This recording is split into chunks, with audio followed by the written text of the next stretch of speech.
Obbo Lammaa Magarsaa Riippaabilikii Demokiraatawaa Federaala Itiyoophiyaatti ministeerii ittisaa falaasama ida'amuu fi walitti baquu paartiilee irratti akka waliin galle har'a raadiyoo sagalee Ameerikaaf ibsanii jiru.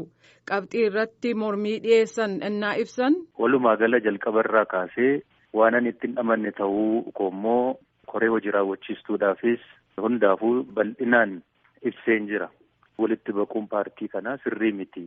Yoo sirriis ta'e yeroo isaa miti waan jedheetti amanuuf ejjennoodhuma kootiin kana ala of godheetaniin kanani jiru.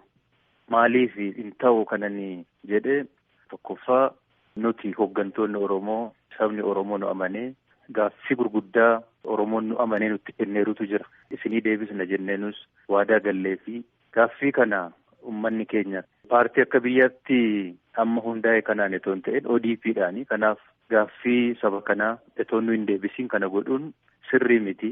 Waadaa nyaachuu ta'a. Kanaafiyyuu akka lakkaa'ee nutti kennetti nu deebisuutu nurra jiraataa kan jedhu. Dhaggeeffatoota keenya guutummaa gaaffiif deebii kanaa paartii isaaniirraa deebii akka argannetti fudhannee ka dhiyaannu ta'uu beeksifna.